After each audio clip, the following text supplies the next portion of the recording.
Make sure you like, share, and subscribe to Live for Love TV. Like, share, subscribe to Live for Love TV.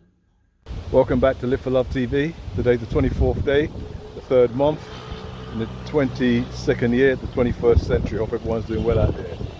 I hope it's very windy today, so I hope there's not too much wind that disturbs our little conversation today, because the wind is really kicking up. It's not hurricane, but it's just really kicking up. Anyway, I thought I'd talk about money. I like talking about money, as you notice on this channel. Every now and again I come back to it. And I did talk about these taboo subjects, death, sex and money. I haven't done too much about the death recently, or even the sex talk, but I've gone round on money because money is, at the talk at the moment. And as we've got all this inflation around the world, and interest rates are going up very slowly, and you can see the prices going up all over the place at the pumps and everything, I thought I'd talk about money and how our relationship with money is very strange. Now, when I'm in the Western countries, the so-called developed countries, I find that people's relationship with money there, I find, and this is just my personal opinion, you can disagree with it if you want, but I find that their relationship with money, including my own growing up in the West, is a lot more negative than the people in the third world countries. Now, yes, we know people in a lot of the developed countries, they maybe, it sounds like they're always begging, or they always want money from you and stuff like that. But if you find a decent person in the developing country, if you find a decent person and you're in a money situation, they're quicker to give you money than people in the West. In the West, if you find a decent person, they're not too bad. They're quicker to actually lend you some money. They'll lend you something, £100 or 150, 200, 300, 400,000 pounds, whatever. If you're friendly with them, they'll lend you some money. But in the developing countries, and that goes for the Caribbean and Africa, my experience is people will actually give you money. They won't consider lending you money. They'll just think that, listen, you're a cool guy, you're my friend, I got some money, here's 500 US dollars, go and do what you have to do, and they leave it to you if you're in a good position that maybe one day you can help them out. Or maybe you they don't look at it as you can give it back to them. But in the West, it seems like everybody that gives you money expects it back, which is their right. If they've lent it to you, it's their right. But I find that that's boiled down to their relationships with money. And what I found was that in the Caribbean, in Africa, when you start to analyze the people there and wonder why are they like that with money, they're really happy inside, a lot happier inside, and then when they get that money, it adds to that happiness. That's what I'm finding. A lot of people have to work so hard in jobs that they don't like, in conditions they don't like, that really they're not happy with their money. So their relationship with money is not very I don't even know what the right word. I'm struggling with words when it comes to relationship with money, because I've been through it. It's not like I'm speaking about something I haven't lived through. I grew into it, that I had a not very healthy relationship with money. That's the word I'm looking for, a healthy relationship with money. I often used to complain about how the money would go out in the bills and here and there, and just like people are complaining now, and it came in it dragged its way in, but it seemed to go out very quickly.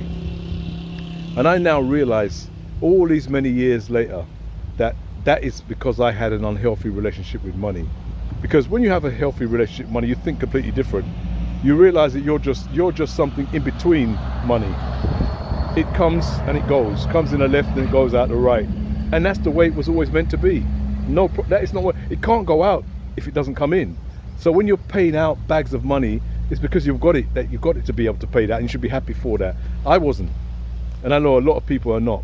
They're constantly arguing about, they want to hold on to that money.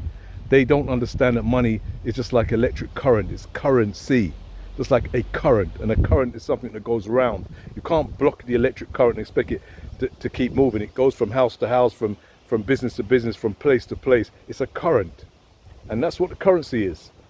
But a lot of us try to block it, put it under our bed, put it in our, in this business, put it here, put it there, and hide it off, and so that we can keep it for ourselves until we don't let it go around.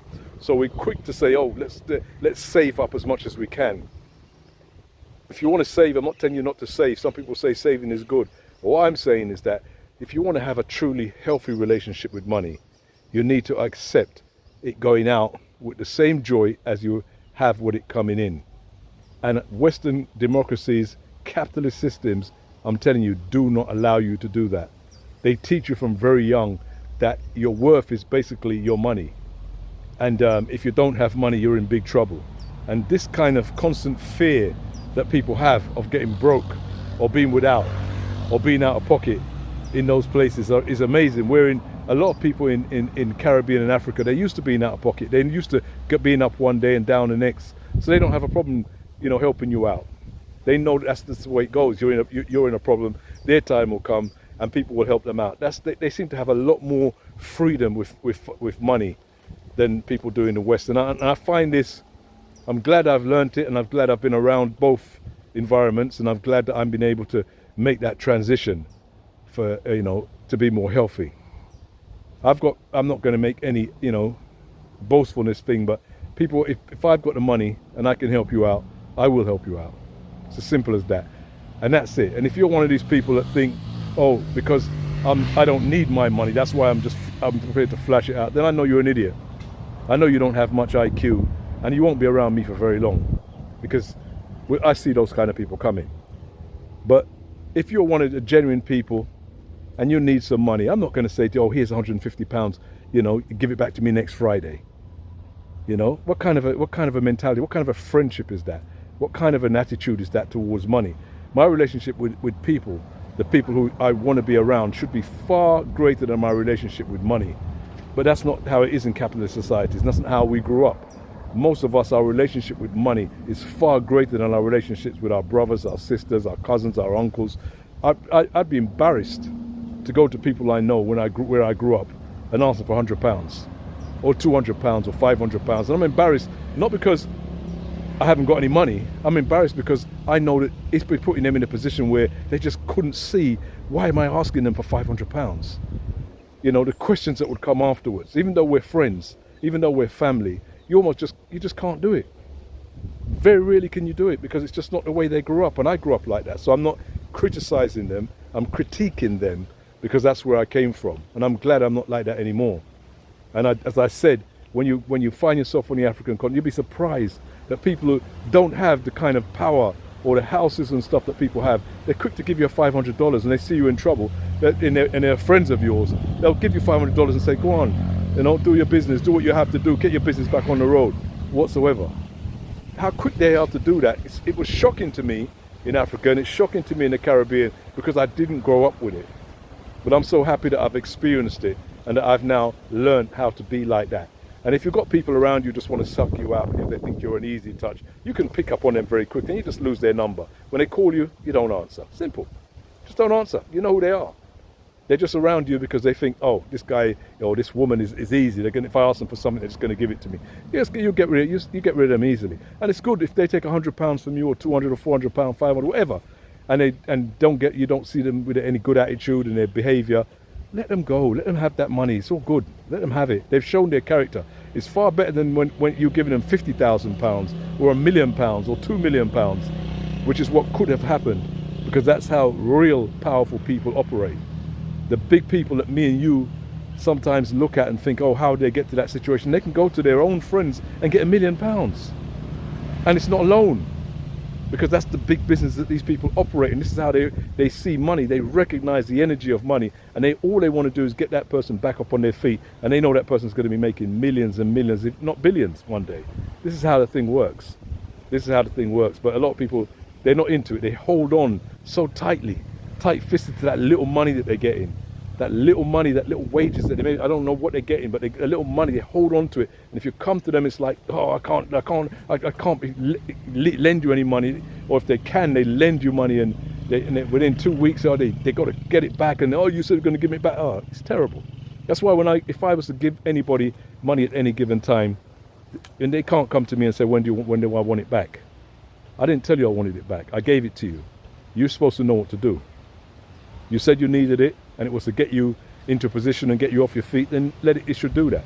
But if it was just for you to go and spend money that you would normally not have spent on something you would normally not have bought just because you got money out of me, you're not going to get very far. That thing's going to run out, and you're going to have very few people to go back to, because people are going to start to talk about you, and people are going to start to recognize what kind of a person you are. So let's free ourselves up with money. Let's have a better relationship with money. Let us see our brothers and sisters in need when we're in that position and help them out. And know that the universe always takes care of its own. If you've got it, then you can give it. If you don't have it, then you can't give it, and there's nothing to feel bad about. So take care again. Look after yourselves. See you soon. We'll talk soon. People,